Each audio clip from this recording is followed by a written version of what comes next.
ಸಾಮಾಜಿಕ ವಿಭಾಗದಲ್ಲಿ 3ನೇ ಅಧ್ಯಾಯವಾಗಿರುವಂತಹ ಹಾಕಿ ಪಾಠದ ಬಗ್ಗೆ ಇವತ್ತು ನಿಮಗೆ ಸವಿಸ್ತಾರವಾಗಿ ವಿವರಿಸಬೇಕು ಅಂತ ಅನ್ಕೊಂಡಿದ್ದೀನಿ. ಮಕ್ಕಳೇ ನಿಮ್ಗೆ ಆಗಲೇ ಗೊತ್ತಿದೆ ಅಂತ ಅನ್ಕೋತೀನಿ. ನಾನು ಹಿಂದಿನ ತರಗತಿಯಲ್ಲಿ ನೀವು ಹಾಕಿ ಬಗ್ಗೆ ಒಂದಷ್ಟು ಮಾಹಿತಿಗಳನ್ನ ತಿಳ್ಕೊಂಡಿದ್ದೀರಾ. ಹಾಕಿ ಆಟದ ಇತಿಹಾಸ, ಅದು ಯಾವ ರೀತಿಯಾಗಿ ಬೆಳೆದು ಬಂತು, ಅದ್ರ ಬಗ್ಗೆ ಎಲ್ಲ ತಿಳ್ಕೊಂಡಿದ್ದೀರಾ. ಇವತ್ತು ಅದರ ಮುಂದುವರಿದ ಭಾಗವಾಗಿ ಹಾಕಿ ಆಟದ ಕೆಲವೊಂದು ತಂತ್ರಗಳ ಬಗ್ಗೆ ಈ ಅಧ್ಯಾಯದಲ್ಲಿದೆ. ಅದ್ರ ಬಗ್ಗೆ ನಾವು ತಿಳ್ಕೊಳ್ತಾ ಹೋಗೋಣ. ಅದಕ್ಕೂ ಮುಂಚೆ ನಮ್ಮ ಭಾರತದ ರಾಷ್ಟ್ರೀಯ ಕ್ರೀಡೆ ಯಾವುದು ಗೊತ್ತಾ? ಯಾವುದು ಹಾಗಾದ್ರೆ? Very good. ಹಾಕಿ. ಹಾಕಿ ನಮ್ಮ ಭಾರತದ ರಾಷ್ಟ್ರೀಯ ಕ್ರೀಡೆ. ಈ ಹಾಕಿ ಆಟದ ಬಗ್ಗೆ ಹಿಂದೆ ಹೇಳಬೇಕು ಅಂತಂದ್ರೆ ಈಗ ಪ್ಯಾರಿಸ್ ಒಲಿಂಪಿಕ್ ಕ್ರೀಡೆ ನಡೀತಾ ಇದೆ. ನೋಡ್ತಾ ಇದ್ದೀರಲ್ವಾ ನೀವೆಲ್ಲ ಟಿವಿನಲ್ಲಿ? ಹಾಕಿಯಲ್ಲಿ ಏನ್ ಸಾಧನೆ ಮಾಡಿದ್ರು ನಮ್ಮ ಭಾರತದವರು? Very good. ಕಂಚಿನ ತಗೊಂಡಿದ್ದಾರೆ. ಕಂಚಿನ ಪದಕವನ್ನು ಮೆಡಲನ್ನ ನಮ್ಮ ಭಾರತ ದೇಶ ತನ್ನದಾಗಿಸಿಕೊಂಡಿದೆ. ಅದು ಕೂಡ ನಮಗೆ ಖುಷಿ ವಿಚಾರ, ಹೌದಲ್ವಾ? ಯಾಕಂದ್ರೆ ಒಲಿಂಪಿಕ್ ನಲ್ಲಿ ಏನು ಗೋಲ್ಡ್ ಇರಲಿ, ಸಿಲ್ವರ್ ಇರಲಿ ಅಥವಾ ಬ್ರಾನ್ಸ್ ಮೆಡಲ್ ಇರಲಿ ತಗೊಳ್ಳೋದು ಅಷ್ಟು ಸುಲಭವಾದ ವಿಚಾರ ಅಲ್ಲ. ತುಂಬಾ ಟಫ್ ಕಾಂಪಿಟೇಷನ್ ಇರುತ್ತೆ. ಅದರಲ್ಲೂ ಕೂಡ ನಮ್ಮ ಭಾರತದವರು ಪ್ಲೇಸ್ ಮಾಡಿರುವಂತದ್ದು ನಮಗೆ ಒಂದು ಹೆಮ್ಮೆಯ ಸಂಗತಿ ಅಲ್ವಾ? ಓಕೆ, ಈಗ ಆ ಪಾಠದ ಬಗ್ಗೆ ನಾವು ಇನ್ನೊಂದಷ್ಟು ಮಾಹಿತಿಯನ್ನ ತಿಳ್ಕೊಳ್ತಾ ಹೋಗೋಣ. ಈ ಒಂದು ಅಧ್ಯಾಯದಲ್ಲಿ ಹಾಕಿ ಯಾವ ರೀತಿಯಾಗಿ ಬೆಳೆದು ಬಂತು ನಿಮಗೆ ನಾನು ಹಿಂದಿನ ತರಗತಿಯಲ್ಲಿ ಹೇಳಿದ್ದೀನಿ. ಹಾಕಿ ಯಾವ ರೀತಿಯಾಗಿ ಬಂತಪ್ಪ ಅಂತಂದ್ರೆ, ಫಸ್ಟ್ ಈ ನೈಲ್ ನದಿ ಕಡಿಮೆ. ನೈಲ್ ನದಿ ಭಾರತದ ಅತಿ ಉದ್ದವಾದ ನದಿ ಯಾವುದು ಅಂತ ನಿಮ್ ಸೋಷಿಯಲ್ ಕೇಳಿದ್ರೆ ನೀವ್ ಏನ್ ಹೇಳ್ತೀರಾ? ನೈಲ್ ನದಿ ಅಂತ ಹೇಳ್ತೀರಲ್ವಾ? ಆ ನೈಲ್ ನದಿಯ ಕಡಿಮೆಯಲ್ಲಿರುವಂತಹ ಬೆನಿ ಹಸನ್ ಅನ್ನುವಂತಹ ಗೋರಿಯ ಗೋಡೆಗಳ ಮೇಲೆ ಏನದು? ಬೆನಿ ಹಸನ್. ಈ ಬೆನಿ ಹಸನ್ ಅನ್ನುವಂತಹ ಗೋಡೆಗಳ ಮೇಲೆ ಈಜಿಪ್ಟಿನ ಗೋರಿಗಳಿವು ಮಕ್ಕಳ, ಅದಾಯ್ತಲ್ಲ. ಈ ಗೋಡೆಗಳ ಮೇಲೆ ಒಂದಷ್ಟು ಜನ ಹಾಕಿ ಆಟ ಆಡುವಂತಹ ಒಂದು ಚಿತ್ರಣಗಳು ಕೆತ್ತನೆ ಮಾಡಿದರಲ್ಲಿ. ಹಾಗಾಗಿ ಈ ಹಾಕಿ ಆಟ ಯಾವ ರೀತಿಯಾಗಿ ಬಂತಪ್ಪ ಅಂತಂದ್ರೆ, ಅಂದ್ರೆ ಸುಮಾರು 4,000 ವರ್ಷಗಳ ಹಿಂದೆನೆ ಈ ಹಾಕಿ ಆಟ ಪ್ರಚಲಿತದಲ್ಲಿತ್ತು ಅಂತ ನಿಮಗೆ ಇದರಿಂದ ಗೊತ್ತಾಗುತ್ತೆ. ಅರ್ಥ ಆಯ್ತಾ? ಸುಮಾರು 4,000 ವರ್ಷಗಳ ಹಿಂದೆನೆ ಹಾಕಿಯನ್ನ ಹೋಲುವಂತಹ ಆಟಗಳು ಇದ್ವು ಅನ್ನೋದನ್ನ ಆ ಬೆನಿ ಹಸನ್ ಅನ್ನುವಂತಹ ಈಜಿಪ್ಟ್ನ ಗೋಡೆಗಳ ಮೇಲೆ ಇದನ್ನ ಕೆತ್ತನೆ ಮಾಡಿದ್ದಾರೆ. ಆ ಗೊಂಬೆಗಳನ್ನ ಕೆತ್ತನೆ ಮಾಡಿದ್ದಾರೆ. ಅದೇ ತರ ಅಥೆನ್ಸ್ ನ ಒಂದು ವಸ್ತು ಸಂಗ್ರಹಾಲಯ ಇದೆ. ಅಲ್ಲಿ ಕೆಲವೊಂದು ಈ ವಸ್ತು ಚಿತ್ರಗಳನ್ನ ಕೆತ್ತನೆ ಮಾಡಲಾಗಿದೆ ಆ ಗೋಡೆಗಳ ಮೇಲೆ. ಅಲ್ಲೂ ಸಹ ವಿಗ್ರಹಗಳ ಕೈಯಲ್ಲಿ ಈ ಪುರುಷರು ಕೊಕ್ಕೆಯಿಂದ ಕೂಡಿರುವಂತಹ ಒಂದು ಕೋಲ್ಗಳನ್ನ ಇಟ್ಕೊಂಡಿರುವಂತಹ ಚಿತ್ರವನ್ನ ಕೆತ್ತನೆ ಮಾಡಲಾಗಿದೆ. ಅಂದ್ರೆ ಪುರುಷರು ಆಗಿನ ಕಾಲದಲ್ಲಿ ಸುಮಾರು ವರ್ಷಗಳ ಹಿಂದೆನೆ, ಸುಮಾರು 4,000 ವರ್ಷಗಳ ಹಿಂದೆನೆ ಈ ಆಟಕ್ಕೆ ಹೋಲಿಕೆ ಆಗುವಂತಹ ಆಟಗಳನ್ನ ಆಡ್ತಾ ಇದ್ರು ಅಂತ ನಮಗೆ ಗೊತ್ತಾಗ್ತಾ ಹೋಗುತ್ತೆ. ಅದೇ ತರ ನಮ್ಮ ಭಾರತಕ್ಕೆ ಈ ಆಟ ಯಾವ ರೀತಿಯಾಗಿ ಪರಿಚಯ ಆಯ್ತಪ್ಪ ಅಂತ ನಾವು ನೋಡೋದಾದ್ರೆ, ಹಿಂದೆ ನಮ್ಮ ದೇಶವನ್ನ ಬ್ರಿಟಿಷರು ಆಳ್ವಿಕೆ ಮಾಡ್ತಿದ್ರಲ್ವಾ? ಈ ಬ್ರಿಟಿಷರು ಅವರ ಸೈನ್ಯದಲ್ಲಿ ಇರುವಂತಹ ಸೈನಿಕರಿಗೆ ಫಿಟ್ನೆಸ್ಗೋಸ್ಕರ ಏನ್ ಮಾಡ್ತಾ ಇದ್ರು? ಈ ಆಟವನ್ನ ಆಡಿಸ್ತಾ ಇದ್ರಂತೆ. ಹಾಗಾಗಿ ನಮ್ಮ ಭಾರತೀಯರು ಕೂಡ ಆ ಸೈನ್ಯದಲ್ಲಿದ್ರು. ಹಾಗಾಗಿ ಅವ್ರ ಜೊತೆಯಲ್ಲಿ ಇವರು ಕೂಡ ಫಿಟ್ನೆಸ್ಗೋಸ್ಕರ ಏನು ಹಾಕಿ ಆಟವನ್ನ ಆಡ್ತಾ ಇದ್ರು. ಹಾಗಾಗಿ ಇದು ಹಾಕಿ ಆಟ ನಮ್ಮ ಭಾರತಕ್ಕೆ ಪರಿಚಯ ಆಯಿತು. ಅರ್ಥ ಆಯ್ತಲ್ವಾ? ಹಿಂದೆ ಯಾವ ರೀತಿಯಾಗಿದ್ದಪ್ಪ ಅಂತಂದ್ರೆ, ಒಂದು ಊರಿನಿಂದ ಇನ್ನೊಂದು ಊರಿಗೆ ಒಂದಷ್ಟು 60ರಿಂದ 100 ಜನ ಆಟಗಾರರು ಚೆಂಡನ್ನ ಹೊಡ್ಕೊಳ್ತಾ ಹೋಗ್ತಾ ಇದ್ರಂತೆ. ಈಗ ಈ ಊರಿಂದ ಒಂದಷ್ಟು 60ರಿಂದ 100 ಜನ ಹೊಡ್ಕೊಂಡು ಚೆಂಡನ್ನ ಹೊಡ್ಕೊಳ್ತಾ ಕೋಲಲ್ಲಿ ಹೋಗ್ತಾ ಇರೋದು. ಅರ್ಥ ಆಯ್ತಾ? ಬೇರೆ ಊರುಗಳಿಗೆ ತನಕ ಒಂದು 2 ದಿನ 3 ದಿನ ಅಥವಾ ವಾರಗಟ್ಟಲೆ ತಿಂಗಳುಗಟ್ಟಲೆ ಈ ಆಟವನ್ನ ಆಡ್ತಾ ಇದ್ರಂತೆ. ಅದನ್ನ ಹೊಡ್ಕೊಂತ ಹೋಗ್ತಾ ಇರೋದು. ಈ ತರ ಒಂದು ಪರಿಚಯವಾಗುತ್ತೆ. ಆನಂತರ ಈಡನ್ ಗಾರ್ಡನಿನ ಒಂದು ಕಾಲೇಜಿನ ಮೈದಾನದಲ್ಲಿ, ಒಂದು ಆಯತಾಕಾರದ ಮೈದಾನದಲ್ಲಿ ಇದನ್ನ ಆಟವನ್ನ ಪ್ರಾರಂಭ ಮಾಡ್ತಾರೆ. ಈ ರೀತಿಯಾಗಿ ಹಂತವಾಗಿ ಹಾಕಿ ಕ್ರೀಡೆ ಪರಿಚಯ ಆಗ್ತಾ ಹೋಗುತ್ತೆ. ಅರ್ಥ ಆಯ್ತಾ? ನಿಮಗೆ ಇನ್ನೂ ಒಂದಷ್ಟು ಹೆಚ್ಚಿನ ಮಾಹಿತಿ ಬೇಕು ಅಂತಂದ್ರೆ ನಿಮ್ಗೆ 10ನೇ ತರಗತಿಯಲ್ಲಿ ಸಹ ಇದೆ.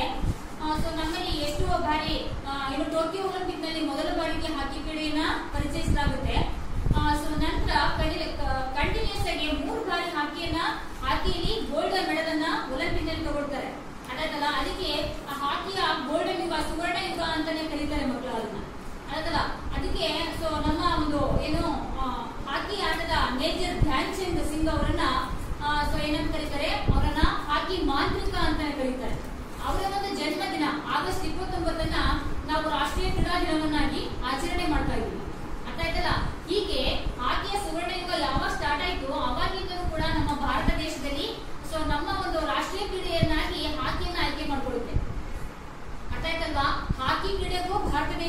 ಅವಿನಾಭಾವ ಸಂಬಂಧ ಇದೆ. ಅರ್ಥಾಯ್ತಾ? ಸೊ ಹಾಗಾಗಿ ಹಾಕಿ ಬಗ್ಗೆ ಹೆಚ್ಚು ಹೆಚ್ಚು ಮಾಹಿತಿಯನ್ನು ನಾವು ತಿಳ್ಕೊಳ್ತಾ ಹೋಗೋಣ. ಓಕೆ, ಇವತ್ತಿನ ಒಂದು ತರಗತಿಯಲ್ಲಿ ಮಕ್ಕಳ ಸೊ ಏನು ಈ ಹಾಕಿ ಆಟದಲ್ಲಿ ಏನೆಲ್ಲ ಸೊ ತಂತ್ರಗಳಿದೆ ಅಂತ ನಾವು ನೋಡೋದಾದ್ರೆ ಕಲಿಕಾಂಶಗಳ ಕಡೆ ನಾವು ಮೊದಲನೇದಾಗಿ ಗಮನ ಕೊಡೋಣ. ಮೊದಲನೇದಾಗಿ ಹಾಕಿ ಕ್ರೀಡೆಯ ತಂತ್ರಗಳು. ಹಾಕಿ ಕ್ರೀಡೆಯ ಯಾವ ರೀತಿಯಾಗಿ ಬೆಳಗಬೇಕು ಅದ್ರ ಬಗ್ಗೆ ನೀವು ಮತ್ತೆ ಅದರ ಮೆಜರ್ಮೆಂಟ್, ಅದರ ಅಳತೆಯ ಬಗ್ಗೆ ನೀವು ಹಿಂದಿನ ತರಗತಿ ತಿಳ್ಕೊಂಡಿದ್ದೀರಾ. ಈಗ ಹಾಕಿ ಕ್ರೀಡೆಯ ಕೆಲವು ತಂತ್ರಗಳ ಬಗ್ಗೆ ನೋಡೋಣ. ಹಾಕಿ ಆಟಗಾರರಲ್ಲಿ ಇರಬೇಕಾದಂತಹ ಅವಶ್ಯಕ ಗುಣಗಳು, ಅಂದ್ರೆ ಹಾಕಿ ಆಡುವಂತಹ ಆಟಗಾರರು ಯಾವ ರೀತಿಯ ಗುಣಲಕ್ಷಣಗಳನ್ನ ಅವರ ಬಾಡಿಯಲ್ಲಿ ಇರಬೇಕು, ಅರ್ಥ ಆಯ್ತಲ್ಲ, ಅದ್ರ ಬಗ್ಗೆ ನಾವು ತಿಳ್ಕೊಳ್ತಾ ಹೋಗೋಣ. ಅದೇ ರೀತಿಯಾಗಿ ಪಂದ್ಯಾಟಗಳು ಮತ್ತೆ ಪ್ರಶಸ್ತಿಗಳು, ಯಾವ್ಯಾವೆಲ್ಲ ಪಂದ್ಯಾಟಗಳು ಇರ್ತವೆ ಹಾಕಿಯಲ್ಲಿ, ಯಾವೆಲ್ಲ ಪ್ರಶಸ್ತಿಗಳನ್ನ ನಾವು ಅದಕ್ಕೆ ಕೊಡ್ತಾರೆ ಅನ್ನೋದನ್ನ ನಾವು ನೋಡ್ತಾ ಹೋಗೋಣ. ಸೊ ಈಗ ಮೊದಲನೇದಾಗಿ ಹಾಕಿ ಕ್ರೀಡೆಯ ಕೆಲವು ತಂತ್ರಗಳ ಬಗ್ಗೆ ನೋಡ್ತಾ ಹೋಗೋಣ. ಈ ಹಾಕಿ ಆಟವು ಕ್ರೀಡಾ ಕ್ಷೇತ್ರದಲ್ಲಿ ವಿಶೇಷವಾದಂತಹ ಸ್ಥಾನವನ್ನ ಪಡ್ಕೊಂಡಿದೆ. ತುಂಬಾ ಚಲನಾಯುಕ್ತವಾದಂತಹ ಆಟ ಅಂತ ಹೇಳ್ಬೋದು. ಯಾಕಪ್ಪ ಅಂತ ಹೇಳಿದ್ರೆ ನಿಮಗೆ ಗೊತ್ತಿದೆ ಮಕ್ಕಳ, ನೀವು ಹಾಕಿ ಎಲ್ಲ ನೋಡಿದ್ದೀರಾ, ಟಿವಿಗಳಲ್ಲೆಲ್ಲ ನೋಡಿದ್ದೀರಾ ಆಟ ಆಡೋದನ್ನ.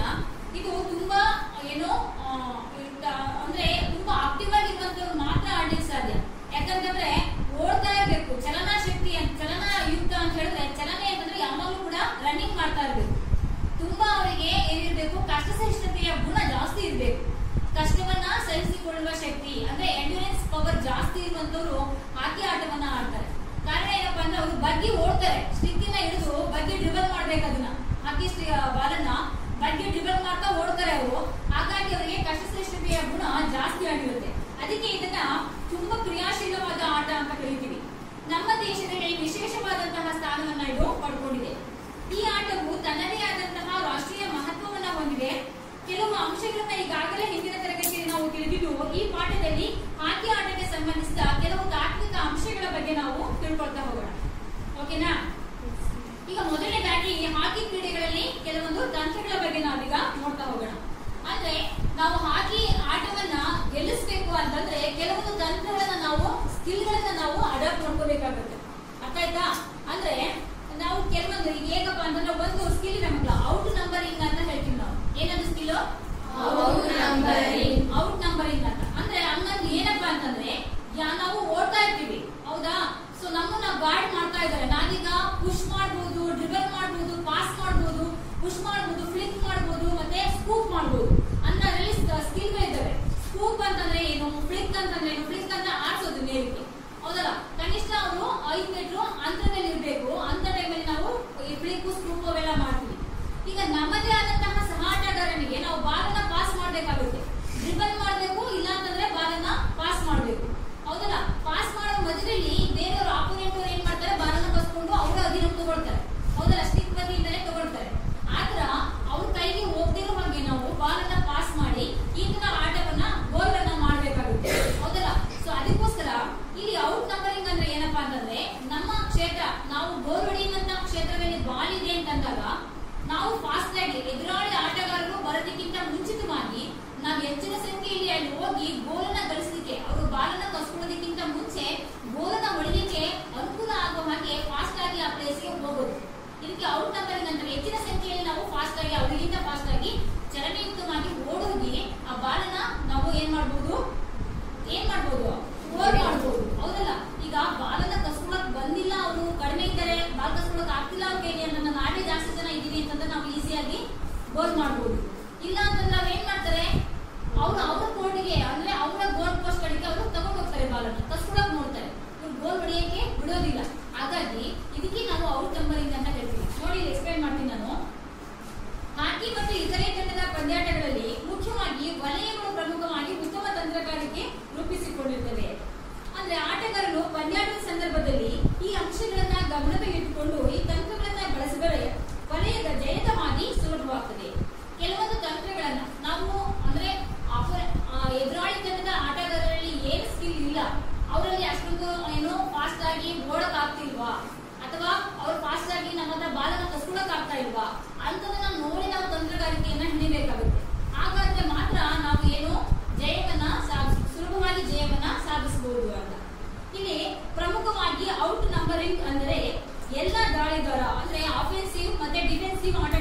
ಹೇಳ್ತೀವಿ, ಹೌದಲ್ಲ. ಆಕ್ರಮಣ ಮತ್ತೆ ಏನು ರಕ್ಷಣಾ ಆಟಗಾರರು, ಆಕ್ರಮಣ ಆಟಗಾರರು, ರಕ್ಷಣಾ ಆಟಗಾರರು, ಅವರಿಗೆ ದಾಳಿಗಾರರು ಮತ್ತೆ ರಕ್ಷಣಾತ್ಮಕ ಆಟಗಾರರು ಅಂತ ಹೇಳ್ತೀವಿ ನಾವು. ಅಫೆನ್ಸಿವ್ ಮತ್ತೆ ಡಿಫೆನ್ಸಿವ್ ಆಟಗಾರರು ಇರ್ತಾರೆ.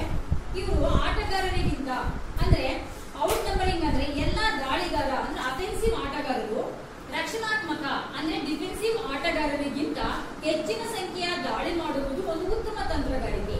ನಾನು ನಿಮ್ಗೆ ಅವಾಗಲೇ ಹೇಳಿದೆ, ಅರ್ಥ ಆಯ್ತಾ? ಅಂದ್ರೆ ದಾಳಿಗಾರ ಆಟಗಾರರು ಬರೋದಕ್ಕಿಂತ ಮುಂಚೆ ಅಥವಾ ರಕ್ಷಣಾತ್ಮಕ ಆಟಗಾರರು ಅಂದ್ರೆ ನಮ್ಮ ಹತ್ರ ಬಾಲ್ ಇದೆ ಅಂತ ಅನ್ಕೊಳ್ಳೋಣ, ಎ ಟೀಮ್ ನಮ್ದು, ನಮ್ಮ ಹತ್ರ ನಾವೇನಿಲ್ಲಿ ಅಫೆನ್ಸಿವ್ ಆಟಗಾರರು, ದಾಳಿಗಾರರು, ನಾವು ದಾಳಿ ಮಾಡ್ತಾ ಇದ್ದೀವಿ, ಏನು ಗೋಲನ್ನ ಗಳಿಸಲಿಕ್ಕೆ ದಾಳಿಯನ್ನ ಮಾಡ್ತಾ ಇದ್ದೀವಿ. ಇನ್ನೊಂದು ಟೀಮ್ ಇದೆ, ಅದು ಯಾವುದು ರಕ್ಷಣಾತ್ಮಕ ಆಟಗಾರರು, ಹೌದಾ, ಡಿಫೆನ್ಸಿವ್ ಪ್ಲೇಯರ್ಸ್ ಇರ್ತಾರೆ. ಅವರು ಬರೋದಕ್ಕಿಂತ ಮುಂಚೆ ಹೆಚ್ಚಿನ ಸಂಖ್ಯೆಯಲ್ಲಿ ದಾಳಿಗಾರ ಆಟಗಾರರು ನಮ್ಮ ಅಂಕಣದಲ್ಲಿ ಇದ್ದ ಬಾಲನ್ನ ನಾವು ಫಾಸ್ಟ್ ಆಗಿ ಏನ್ ಮಾಡ್ಬೇಕು, ಗೋಲ್ ಪೋಸ್ಟ್ ಅಂತ ಕಳಿಸ್ಬೇಕು. ಅದಲ್ಲ, ಇದಕ್ಕೆ ಔಟ್ ನಂಬರಿಂಗ್ ಅಂತ ಕರಿತೀವಿ. ಅರ್ಥ ಆಯ್ತಲ್ಲ ಮಕ್ಕಳ ನಿಮ್ಗೆ? ಔಟ್ ನಂಬರಿಂಗ್ ಅನ್ನುವಂಥದ್ದು ಕೂಡ ಒಂದು ಸ್ಕಿಲ್. ಅರ್ಥ ಆಯ್ತಾ? ಇಲ್ಲಿ ನೋಡಿ, ಇನ್ನೊಂದ್ಸರಿ ಹೇಳ್ತೀನಿ ನೋಡಿ. ಔಟ್ ನಂಬರಿಂಗ್ ಅಂದ್ರೆ ಎಲ್ಲಾ ದಾಳಿಗಾರ ಆಟಗಾರರು ರಕ್ಷಣಾತ್ಮಕ ಅಂದ್ರೆ ಡಿಫೆನ್ಸಿವ್ ಆಟಗಾರರಿಗಿಂತ ಹೆಚ್ಚಿನ ಸಂಖ್ಯೆಯ ದಾಳಿ ಮಾಡುವುದು. ಅಂದ್ರೆ ಬಾಲನ್ನ ನಾವೇನ್ ಮಾಡ್ಬೇಕು, ಇಲ್ಲಿ ಈಗ ಗೊತ್ತಿದೆ ನಿಮ್ಗೆ 16 ಜನ ಪ್ಲೇಯರ್ ಇರ್ತಾರೆ, 5 ಜನ ಸಬ್ಸ್ಟಿಟ್ಯೂಟ್, 11 ಜನ ಆಕ್ಟಿವ್ ಪ್ಲೇಯರ್ ಇರ್ತಾರೆ ಹಾಕಿಯಲ್ಲಿ, ಹೌದಲ್ಲೇನ್ರ? 11 ಜನ ಆಕ್ಟಿವ್ ಪ್ಲೇಯರ್ ಅಲ್ಲಿ ಒಂದ್ 3-4 ಜನ, 2-3 ಜನ ನಾವು ಆ ಕಡೆ ಅವ್ರ ಹತ್ರ ಬಾಲನ್ನ ಆ ಕಡೆ ಕೊಡೋದು, ಮತ್ತೆ ಹೇಗೆ ಫಾಸ್ಟ್ ಆಗಿ ಈ ಕಡೆ ತಗೊಂಡ್ಬಿಟ್ಟು ಜಾಸ್ತಿ ಜನ ಗೋಲ್ ಪೋಸ್ಟ್ ಹತ್ರ ಇರೋದಾದ್ರೆ ಸೊ ನಾವೇನ್ ಮಾಡ್ಬೋದು, ಹೆಚ್ಚಿನ ಸಂಖ್ಯೆ ಅವರಿಗಿಂತ ಜಾಸ್ತಿ ರಕ್ಷಣಾತ್ಮಕ ಆಟಗಾರರಿಗಿಂತ ಅಫೆನ್ಸಿವ್ ಪ್ಲೇಯರ್ ದಾಳಿಗಾರರು ಜಾಸ್ತಿ ಇದ್ದು ನಾವು ಬಾಲನ್ನ ಫಾಸ್ಟ್ ಆಗಿ ಸೊ ಗೋಲನ್ನ ಗಳಿಸೋದಾದ್ರೆ ಸೊ ನಾವು ಅದಕ್ಕೆ ಜಯದ ಹಾದಿ ಸುಲಭ ಅಂತ ಹೇಳ್ಬೋದು. ಅದಕ್ಕೆ ಇಲ್ಲಿ ನಾವು ಔಟ್ ನಂಬರಿಂಗ್ ಅಂತ ಕರೆಯುವಂಥದ್ದು. ಅರ್ಥ ಆಯ್ತಾ? ಓಕೆ. ಇದು ತಮ್ಮ ಮೈದಾನದಲ್ಲಿ ಚೆಂಡಿನ ಸಮಯದಲ್ಲಿ ದಾಳಿಗಾರರು ಏಕಕಾಲದಲ್ಲಿ ಎದುರಾಳಿ ಅಂಕಣಕ್ಕೆ ಪ್ರವೇಶಿಸುವುದು ಎಂದರ್ಥ. ಅರ್ಥ ಆಯ್ತಾ? ನಮ್ಮ ಅಂಕಣದಲ್ಲಿ ಚೆಂಡು ಇದ್ದಾಗ ಎದುರಾಳಿ ಅಂಕಣದವರು ಏಕಕಾಲದಲ್ಲಿ ಒಂದೇ ಸರಿ ದಾಳಿ ಮಾಡೋದು, ಹೆಚ್ಚಿನ ಸಂಖ್ಯೆಯಲ್ಲಿ ಓಡ್ ಬಂದು ಬಾಲನ್ನ ಕಸ್ಕೊಳ್ಳೋದು ಅಥವಾ ಗೋಲ್ ಮಾಡ್ಲಿಕ್ಕೆ ಅವರಿಗೆ ಆಗ್ತಿರ ಹಾಗೆ ತಡೆಯೋದು. ಅದಾಯ್ತಲ್ಲ, ಇದಕ್ಕೂ ಕೂಡ ನಾವು ಏನಂತ ಕರಿತೀವಿ, ಸೊ ಔಟ್ ನಂಬರಿಂಗ್ ಅಂತ ಕರಿತೀವಿ. ಪ್ರತಿಯೊಬ್ಬ ಆಟಗಾರನ ಪಾತ್ರ ಅಂತಿಮ ಆಟದವರೆಗೂ ಕೂಡ ಪ್ರಮುಖವಾಗಿರುತ್ತದೆ. ಚೆಂಡಿನಂತ ಎರಡೂ ತಂಡದವರು ಅಂದ್ರೆ ದಾಳಿಗಾರರು, ರಕ್ಷಣಾತ್ಮಕ ಆಟಗಾರರು, ಚಲನಾ ಆಟಗಾರರು ಎಲ್ಲರೂ ಕೂಡ ಏನಾಗ್ತಾರೆ ಅಲ್ಲಿ ಇರ್ತಾರೆ. ಅದಾಯ್ತಲ್ಲ, ಪಂದ್ಯಾಟದಲ್ಲಿ ಪ್ರಮುಖವಾಗಿ ಚೆಂಡು ಮೈದಾನದಲ್ಲಿ ಚಲಿಸುತ್ತಿರುತ್ತದೆ. ಪಾಸಿಂಗ್, ಪುಷಿಂಗ್, ಡ್ರಿಬಲ್ ಮತ್ತೆ ರನ್ನಿಂಗ್, ತಕ್ಷಣ ಬಲಕ್ಕೆ ಮತ್ತು ಎಡಕ್ಕೆ ಹೊಡೆಯುತ್ತಾ ಡ್ರಿಬಲ್ ಮಾಡುತ್ತಾ ಚೆಂಡನ್ನ ಸ್ಟಿಕ್ನ ಹಿಡಿತದಲ್ಲಿ ಇಟ್ಟುಕೊಂಡು ಎದುರಾಳಿಗಳನ್ನ ವಂಚಿಸುತ್ತಾ ತಮ್ಮ ತಂಡದವರಿಗೆ ಪಾಸ್ ನೀಡುವುದು. ನಿಮಗೆ ಇನ್ನೊಂದು ಮಕ್ಕಳ, ನಿಮ್ಗೊಂದು ಇದನ್ನ ಕೊಡ್ತಾ ಇದ್ದೀನಿ ನಾನು, ಏನು ಪ್ರಾಜೆಕ್ಟ್ ಅನ್ನ ಕೊಡ್ತಾ ಇದ್ದೀನಿ. ನೆಕ್ಸ್ಟ್ ಒಂದು ಹಾಕಿ ಸ್ಟಿಕ್ ಅನ್ನ ಡ್ರಾ ಮಾಡ್ಕೊಂಡ್ ಬರ್ಬೇಕು, ಅದಾಯ್ತಲ್ಲ. ಅದ್ರಲ್ಲಿ ನಿಮ್ಗೆ ಹೇಳ್ಕೊಡ್ತೀನಿ ನಾನು. ಹಾಕಿ ಸ್ಟಿಕ್ ಅಲ್ಲಿ ಮೇಲಿನ ಸರ್ಫೇಸ್ ಹೇಗಿರುತ್ತೆ ಅಂತಂದ್ರೆ ಫ್ಲಾಟ್ ಇರುತ್ತೆ, ಅಂದ್ರೆ ಸಮತಟ್ಟ ಆಗಿರುತ್ತೆ. ಅದಾಯ್ತಲ್ಲ, ಹಿಂದಗಡೆ ಸರ್ಫೇಸ್ ಸೊ ಉಬ್ಬಿರುತ್ತೆ, ಹೌದಲ್ಲ. ಅದು ಕೊಕ್ಕೆ ಆಕಾರದಲ್ಲಿ ಹಾಕಿ ಸ್ಟಿಕ್ ಯಾವಾಗಲೂ ಕೂಡ ಇರುತ್ತೆ. ನಿಮ್ ಟೆಕ್ಸ್ಟ್ ಬುಕ್ ಅಲ್ಲಿ ನೀವು ನೋಡ್ಬೋದು, ಹೌದಲ್ಲ. ಸೊ ಉದ್ದಕ್ಕಿದ್ದಕ್ಕೆ ಕೊಕ್ಕೆ ಆಕಾರದಲ್ಲಿ ಇರುತ್ತೆ. ಆ ಮೇಲಿನ ಸರ್ಫೇಸ್ ಏನ್ ಫ್ಲಾಟ್ ಇದೆಯಲ್ಲ ಆ ಸರ್ಫೇಸ್, ಅದರಲ್ಲಿ ಅವರು ಏನ್ ಮಾಡ್ಬೇಕು, ಡ್ರಿಬಲ್ ಮಾಡ್ಬೇಕು, ಹೌದಲ್ಲ. ಸೊ ಇಂದಿನ ಬ್ಯಾಕ್ ಸರ್ಫೇಸ್ ಅಲ್ಲಿ ಡ್ರಿಬಲ್ ಮಾಡಿದ್ರೆ ಬಾಲ್ನ ಟಚ್ ಮಾಡಿದ್ರೆ ಅದು ಫೌಲ್ ಆಗುತ್ತೆ. ಅರ್ಥ ಆಯ್ತಲ್ಲ? ಸೊ ಹಾಗಾಗಿ ಸೊ ಇದನ್ನ ಅಂದ್ರೆ ಡ್ರಿಬಲ್ ಮಾಡುವಂತಹ ಕೌಶಲ ಇದರಲ್ಲಿ ಪಾಸಿಂಗ್ ಇದೆ, ಪುಷಿಂಗ್ ಇದೆ. ಪುಷಿಂಗ್ ಅಂದ್ರೆ ತಳ್ಳುವಂಥದ್ದು, ಪಾಸ್ ಅಂದ್ರೆ ಒಂದ್ ಕಡೆಯಿಂದ ಒಬ್ಬರಿಂದ ಇನ್ನೊಬ್ಬರಿಗೆ ಪಾಸ್ ಮಾಡುವಂಥದ್ದು. ಡ್ರಿಬಲ್ ಅಂದ್ರೆ ಆ ಬಾಲನ್ನ ಹಾಕಿ ಸ್ಟಿಕ್ಕಿಂದ ಹೀಗೆ ಹೀಗೆ ಹೀಗೆ ಡ್ರಿಬಲ್ ಮಾಡುವಂಥದ್ದು. ಅದಲ್ಲ, ಸ್ಟಿಕ್ಕನ್ನ ಇಟ್ಕೊಂಡು ಹೀಗೆ ಈಗ ನೀವು ಟಿವಿ ಎಲ್ಲ ನೋಡಿರ್ತೀರಾ, ಅದಲ್ಲ ಡ್ರಿಬಲ್ ಮಾಡುವಂಥದ್ದು. ಅದು ಫ್ಲಾಟ್ ಸರ್ಫೇಸ್ ಅಲ್ಲೇ ಮಾಡ್ಬೇಕು. ನಾನು ಹೇಳಿದ್ನಲ್ಲ, ಉಬ್ಬಿದಂತಹ ಹಿಂಚಿನಡೆ ಬಾಲ್ ತಗಲಿದ್ರೆ ಏನಾಗುತ್ತೆ, ಅದು ಫೌಲ್ ಆಗುತ್ತೆ. ಅದಲ್ಲ, ಈ ಸರ್ಫೇಸ್ ಅಲ್ಲೇನೆ ಸೊ ನಾವು ಡ್ರಿಬಲ್ ಅನ್ನ ಮಾಡ್ಬೇಕಾಗುತ್ತೆ. ಅದಲ್ಲ, ಈ ತರ ಡ್ರಿಬಲ್ ಅನ್ನುವಂತ ಒಂದು ಸ್ಕಿಲ್ ಇದೆ. ರನ್ನಿಂಗ್, ಓಡೋದು, ಆ ಡ್ರಿಬಲ್ ಮಾಡ್ಕೊಳ್ತಾ ಓಡೋದು, ನಿಂತಲ್ಲೇ ಡ್ರಿಬಲ್ ಮಾಡ್ಬೋದು, ರಕ್ಷಣೆ ಮಾಡ್ಕೊಳ್ತಾ. ಅಂದ್ರೆ ರಕ್ಷಣಾತ್ಮಕ ಆಟಗಾರರಿಗೆ ಅಥವಾ ಅಪೋನೆಂಟ್ ಪ್ಲೇಯರ್ಸ್ ಗೆ ಬಾಲ್ ಸಿಗ್ದಿರೋ ಹಾಗೆ ನಾವೇನ್ ಮಾಡ್ಬೋದು, ಸುತ್ತಮುತ್ತ ತಿರುಗಿ ಇದ್ರ ಡ್ರಿಬಲ್ ಅನ್ನ ಮಾಡ್ತಾ ಇರ್ತೀವಿ. ಬಾಲ್ ಕಸ್ಕೊಳಕ್ ಆಗ್ಬಾರ್ದು ಅವರಿಗೆ. ಆತರ ನಮ್ ಕಡೆಗೆ ಪಾಸ್ ಕೊಡ್ತೀವಿ, ಹೌದಲ್ಲ. ಗೋಲ್ ಪೋಸ್ಟ್ ಹತ್ರ ಯಾರು ಇರ್ತಾರೆ ಅವ್ರಿಗೆ ಏನ್ ಮಾಡ್ತೀವಿ, ಪಾಸ್ ಕೊಡ್ತೀವಿ. ಮತ್ತೆ ಅವ್ರು ಡ್ರಿಬಲ್ ಸ್ಟಾರ್ಟ್ ಮಾಡ್ಬೇಕು. ಬಾಲನ್ನ ಪಾಸ್ ತಗೊಂಡ ತಕ್ಷಣ ಏನ್ ಮಾಡ್ಬೇಕು, ಅವನು ಡ್ರಿಬಲ್ ಸ್ಟಾರ್ಟ್ ಮಾಡ್ಬೇಕು. ಅವನು ಬಾಲನ್ನ ಹಾಗೆ ಡೆಡ್ ಮಾಡಿ ಇಟ್ಕೊಳ್ಳೋ ಹಾಗಿಲ್ಲ, ಕಾಲಲ್ಲಿ ಟಚ್ ಮಾಡೋ ಹಾಗಿಲ್ಲ, ಕೈಯಲ್ಲಿ ಮುಟ್ಟೋ ಹಾಗಿಲ್ಲ. ಹಾಕಿ ಸ್ಟಿಕ್ ಅಲ್ಲೇ ಅದು ಏನು ಪ್ಲೇನ್ ಸರ್ಫೇಸ್ ಇರ್ತದಲ್ಲ, ಫ್ಲಾಟ್ ಸರ್ಫೇಸ್ ಏನಿರ್ತದೆ ಆ ಭಾಗದಲ್ಲಿನೇ ಬಾಲನ್ನು ತಡಿಬೇಕು, ಹೌದಲ್ಲ. ಅದೇ ಕೈಯಿಂದ ಡ್ರಿಬಲ್ ಸ್ಟಾರ್ಟ್ ಮಾಡ್ಬೇಕು ಅವರು. ಅದಾಯ್ತಲ್ಲ, ಪಾಸ್ ಬಂದ ತಕ್ಷಣ ಇದೆಲ್ಲ ಸ್ಕಿಲ್ಗಳು ಕೂಡ ಹಾಕಿ ಆಟದಲ್ಲಿ ಬರುತ್ತೆ. ಯಾವ್ದಾದ್ರು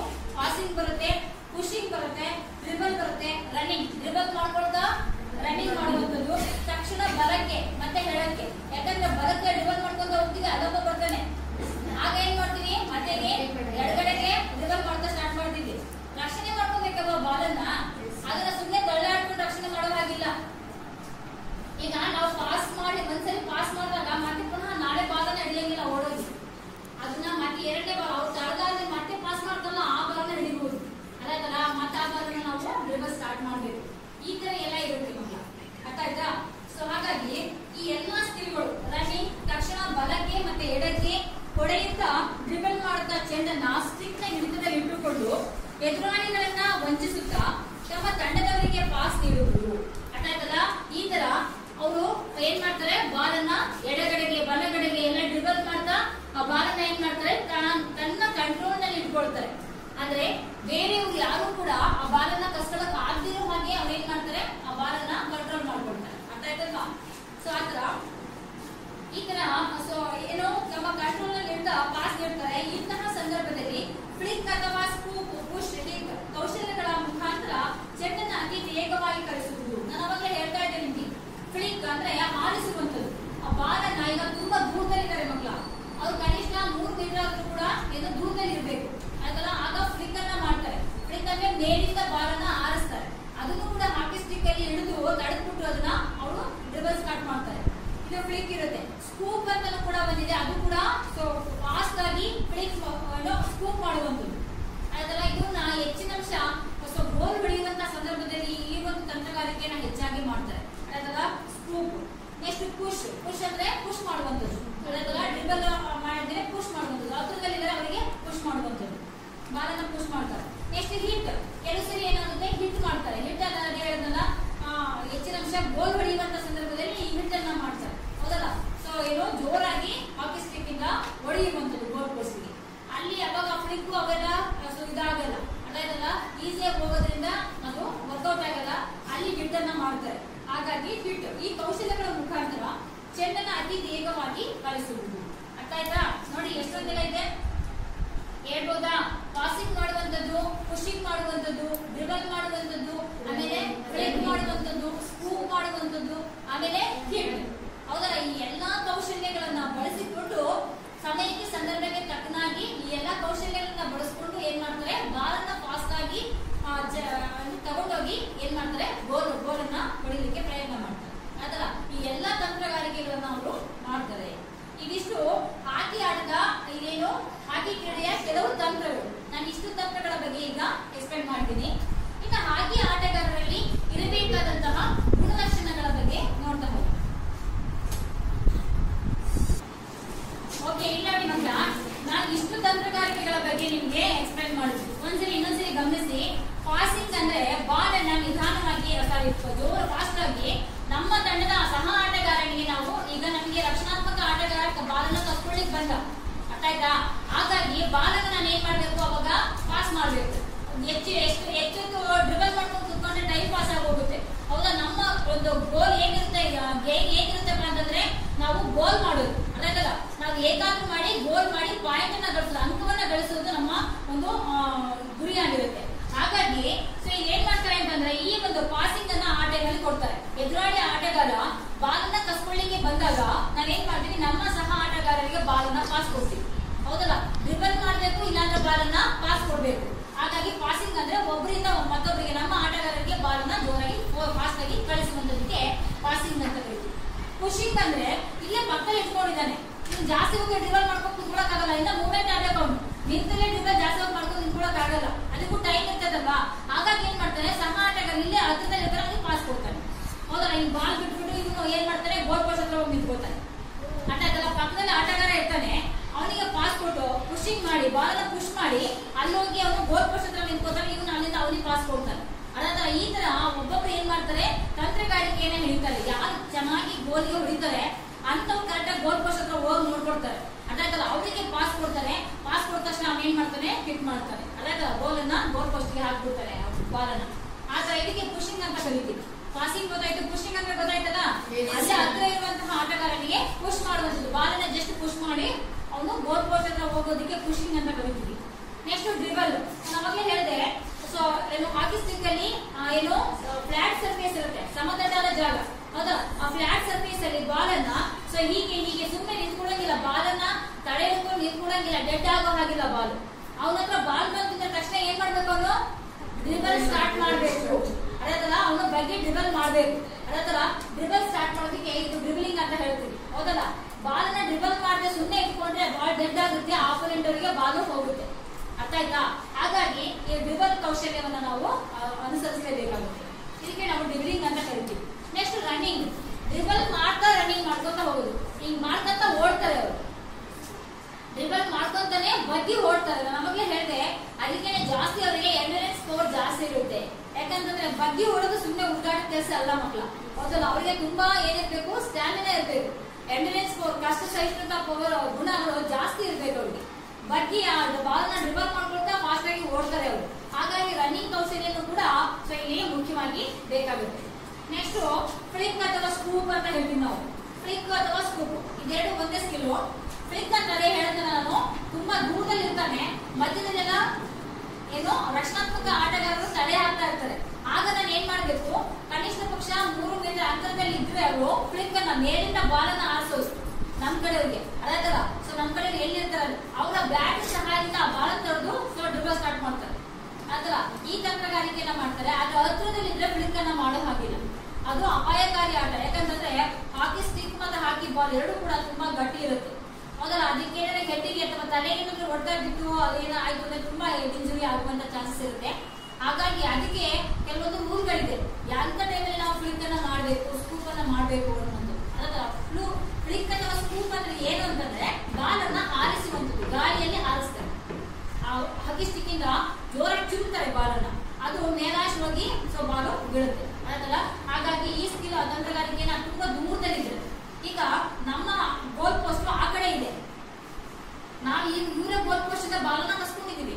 ಹೌದಲ್ಲ, ಬಾಲ ಗೋಲ್ ಮಾಡಿರೋ ಹಾಗೆ ಬಾಲನ್ನ ಕಸ್ಕೊಂಡು ನಮ್ಮ ಗೋಲ್ ಪೋಸ್ಟ್ ಕಡೆಗೆ ನಾವು ಬಾಲನ್ನ ಕಳಿಸ್ಬೇಕು. ಪಾಸ್ ಮಾಡಿದ್ರೆ ಮಧ್ಯದಲ್ಲಿ ಎಲ್ಲ ಇದು ಮಾಡ್ಕೊಂಡ್ಬಿಡ್ತಾರೆ. ತುಂಬಾ ದೂರದಲ್ಲಿದ್ದ ಆಟಗಾರ. ಅಂತ ಟೈಮಲ್ಲಿ ನಾವು ಏನ್ ಮಾಡ್ಬೋದು, ಈ ಸ್ಕೂಪ್ ಅಥವಾ ಫ್ಲಿಕ್ ಅನ್ನ ತಂತ್ರಗಾರಿಕೆಯನ್ನ ಬಳಸ್ಕೊತಾರೆ. ಅದಲ್ಲ, ಈ ಒಂದು ಸ್ಕಿಲ್ ಇರುತ್ತೆ. Next push. ಅವಾಗಲೇ ಹೇಳಿದ್ರೆ ನಾವು ಪುಷ್ ಹಿಟ್. ಹೌದಲ್ಲ, ಪುಷ್ ಅಂದ್ರೆ ಅದೇನೆ. ಸೊ ಪುಷಿಂಗ್ ಅಂತ ಹೇಳ್ತೀವಿ. ಅಂದ್ರೆ ಸಹ ಆಟಗಾರರಿಗೆ ಬಾಲನ್ನ ಕೊಟ್ಕೊಳ್ತಾ ಸೊ ಗೋಲ್ ಅವ್ರಿಗೆ ಕನ್ಫ್ಯೂಷನ್ ಮಾಡೋದು. ಅದಾಯ್ತಲ್ಲ. ಸೊ ನಾನ್ ಡ್ರಿಬಲ್ ಮಾಡ್ತಾ ಇರ್ತೀನಿ, ಕಸ್ಕೊಳಕ್ ಬಂದ್ರೆ ಇಲ್ಲಿ ಪುಷ್ ಕೊಡೋದು. ಮತ್ತೆ ಅವ್ನು ಡ್ರಿಬಲ್ ಸ್ಟಾರ್ಟ್ ಮಾಡ್ತಾನೆ, ಮತ್ತೆ ನಾನು ಮುಗಿಸ್ ಹೋಗ್ತೀನಿ, ಅವ್ನಿಗೆ ಪುಷ್ ಕೊಡೋದು, ಪುಷ್ ಮಾಡೋದು ಬಾಲ್ನ. ಅಲ್ಲೇ ಅವರವರೇ ತಗೊಂಡ್ಬಿಟ್ಟು ಬಾಲನ್ನ ಜೊತೆಗೆ ಯಾರ ಹತ್ರ ಬಾಲ್ ಹೋಯ್ತಾರೆ ಅನ್ನೋದ್ರೊಳಗೆ ಅಲ್ಲೇ ಏನ್ ಮಾಡಿರ್ತಾರೆ, ಗೋಲ್ ಪೋಸ್ಟ್ಗೆ ಗೋಲ್ ಮಾಡ್ಬಿಟ್ಟಿರ್ತಾರೆ. ಅದೇ ತರ ಈ ತರ ಅವರು ಎಡಗಡೆಗೋ ಬಲಗಡೆಗೋ ಅಂತ ಅಂದ್ಬಿಟ್ಟು ನೋಡೋದ್ರೊಳಗೇನೆ ಅಲ್ಲೇ ಬಾಲನ್ನ ಗೋಲ್ ಪೋಸ್ಟ್ಗೆ ಹಾಕಿರ್ತಾರೆ. ಇದು ಪುಷಿಂಗ್ ಆಗುತ್ತೆ. Next hit. ನಾನು ಮಕ್ಕಳೇ ಹೇಳಿದೆ, ಹಿಟ್ ಅಂದ್ರೆ ಜೋರಾಗಿ ಬಾಲಿಗೆ ಹೊಡೆಯುವಂಥದ್ದು. ಅದೇ ತರ ಹೆಚ್ಚಿನ ಅಂಶ ಗೋಲ್ ಪೋಸ್ಟ್ಗೆ ಹೊಡೆಯುವಾಗ, ಗೋಲ್ ಪೋಸ್ಟ್ಗೆ ಬಾಲನ್ನು ಹಾಕುವಾಗ ರಭಸವಾಗಿ ನಾವು ಈ ಹಿಟ್ ಸ್ಕಿಲ್ ಅನ್ನ ಬಳಸ್ತೀವಿ. ಕಾರಣ ಏನಪ್ಪಾ ಅಂತಂದ್ರೆ ಗೋಲಿ ಆದೊಂದು ಅದಕ್ಕೇನೆ ನಿಮ್ಮ ನನ್ನ ಹಿಂದಿನ ತರಗತಿಯಲ್ಲಿ ಹೇಳ್ತೀನಿ ನಿಮ್ಗೆ. ಹಾಕಿ ಗೋಲಿ ಅಂದ್ರೆ ಗೋಲ್ ಕೀಪರ್ ಏನಿರ್ತಾನೆ ಅವನಿಗೆ ಅವರದೇ ಆದಂತಹ ಒಂದಷ್ಟು ಉಡುಪುಗಳಿರ್ತದೆ. ಶಿರಸ್ತ್ರಾಣ, ಹೌದಲ್ಲ, ಸೊ ಎದೆ ಕವಚ, ಹೌದಲ್ಲ, ಕೈಗಳಿಗೆ ಹ್ಯಾಂಡ್ ಗ್ಲೌಸ್ಗಳು, ಸೊ ಕಾಲ್ಗಳಿಗೆ ಎಲ್ಲ ಕಿಕ್ಕರ್ಸ್ ಎಲ್ಲ ಇರ್ತವೆ ಅವ್ರ ಹತ್ರ. ಹೌದಲ್ಲ, ಜೊತೆಗೆ ಹಾಕಿ ಸ್ಟಿಕ್ ಇರುತ್ತೆ. ಎಲ್ಲ ಅಂಗಗಳು ಕೂಡ ಅಲ್ಲಿ ಅವರು ಉಡುಪುಗಳನ್ನ ಹಾಕೊಂಡಿರ್ತಾರೆ. ಕಾರಣ ಅದು ಏನು ತುಂಬಾ ಹಾರ್ಡ್ ಇರುತ್ತೆ ಬಾಲು. ಅವರ ಬಾಡಿ ಯಾವುದೇ ಅಂಗಾಂಗಗಳಿಗೆ ತಗಲಬಹುದು. ಅರ್ಥ ಆಯ್ತಲ್ಲ. ಗೋಲಿ ಒಬ್ಬರನ್ನೇ ಬಿಟ್ಟು ಬೇರೆ ಯಾವ ಪ್ಲೇಯರು ಕೂಡ ಕಾಲಿಂದ ಕೈಯಿಂದ ಬಾಲನ್ನ ಮುಟ್ಟವಾಗಿಲ್ಲ. ಆದ್ರೆ ಗೋಲ್ ಕೀಪರ್ ಮಾತ್ರ ಎಂಟೆ ಬಾಡಿಯನ್ನು ಉಪಯೋಗಿಸಿ ಅವನು ಗೋಲ್ ಆಗೋದ್ರಲ್ಲಿ ತಪ್ಪಿಸ್ಬೋದು. ಅರ್ಥ ಆಯ್ತಲ್ಲ. ಹಾಗಾಗಿ ಯಾವ ಪಾರ್ಟ್ ನೋಡೋದೇ ಇಲ್ಲ ಅವರು. ಗೋಲ್ ಪೋಸ್ಟ್ ಮಾಡೋದು, ಗೋಲ್ ಹಾಕೋದು ಅಷ್ಟೇ ಇವ್ರ ಇಂಟೆನ್ಷನ್ ಆಗಿರುತ್ತೆ. ಅವನ ಇಂಟೆನ್ಷನ್ ಏನು, ನಿನ್ ತಲೆನೋ ಕೈಲೋ ಒಟ್ಟಾರೆಯಾಗಿ ಬಾಲನ್ನ ತಡಿಬೇಕು, ಗೋಲ್ ಹಾಕಿರೋ ಹಾಗೆ ತಡಿಬೇಕು. ಅರ್ಥ ಆಯ್ತಲ್ಲ. ಹಾಗಾಗಿ ಅವನಿಗೆ ಪೂರ್ತಿಯಾದಂತಹ ಸಮವಸ್ತ್ರವನ್ನ ಹಾಕಿರ್ತಾರೆ. ಆಯ್ತಾ, ಗೋಲ್ ಹೊಡೆಯುವಂತ ಸಂದರ್ಭದಲ್ಲಿ ಗೋಲಿ ಸೇರಿ 5 ಜನ ಆಟಗಾರರು ಹೋಗ್ತಾರೆ ಮಕ್ಕಳ. ಈ ಪೆನಾಲ್ಟಿ ಕಾರ್ನರ್, ಪೆನಾಲ್ಟಿ ಸ್ಟ್ರೋಕ್ ಟೈಮಲ್ಲಿ ಗೋಲಿಯನ್ನ ಸೇರಿ ಸೊ 5 ಜನ ಅವರ ಕಡೆ ಆಟಗಾರರು, ಗೋಲ್ ರಕ್ಷಣೆ ಮಾಡುವಂತ ಆಟಗಾರರು ಇರ್ತಾರೆ. ಅದಾಯ್ತಲ್ಲ. ಸೊ ಅಂತ ಟೈಮಲ್ಲಿ ಮಾತ್ರ ಗೋಲ್ ಹೊಡೆಯುವ ಅಂತ ಸಂದರ್ಭದಲ್ಲಿ ಮಾತ್ರ. ಅದಾಯ್ತಲ್ಲ. ಸೊ ಇದೆಲ್ಲ ತಂತ್ರಗಾರಿಕೆಗಳನ್ನ ನಾವು ಹಾಕಿಯಲ್ಲಿ ಬಳಸ್ತೀವಿ. ಅರ್ಥ ಆಯ್ತಲ್ಲಪ್ಪ ಇದು? Passing, pushing, dribble, running, sprint ಅಥವಾ ಸ್ಕೂಪ್, ಪುಷ್, ಹಿಟ್, ಈ ಇಷ್ಟು ತಂತ್ರಗಾರಿಕೆಗಳನ್ನ ನಾವು ಹಾಕಿನಲ್ಲಿ ಬಳಸ್ತೀವಿ. ಅರ್ಥ ಆಯ್ತಾ? ಈಗ ಹಾಕಿ ಆಟಗಾರರಲ್ಲಿ ಯಾವೆಲ್ಲ ಗುಣಲಕ್ಷಣಗಳು ಇರಬೇಕು ಅಂತ ನಾವೀಗ ನೋಡ್ತಾ ಹೋಗೋಣ. ನನ್ನ ಹಿಂದಿನ ತರಗತಿಯಲ್ಲಿ ನಿಮ್ಗೆ ಹೇಳಿದ್ದೆ ವಾಲಿಬಾಲ್ ಆಟಗಾರರಲ್ಲಿ ಏನೆಲ್ಲ ಗುಣಲಕ್ಷಣಗಳು ಇರಬೇಕು ಅಂತ. ಅವ್ರು ಎತ್ತರವಾದ ನಿಲುವನ್ನು ಹೊಂದಿರಬೇಕು. ನೀವು ಅದೆಲ್ಲ ನೋಡಿದ್ರೆ ಎಜಿಲಿಟಿ ಪವರ್ ಇರಬೇಕು, ಎಂಡ್ಯೂರೆನ್ಸ್ ಪವರ್ ಇರಬೇಕು, ಇದೆಲ್ಲ ನೋಡಿದ್ವಿ.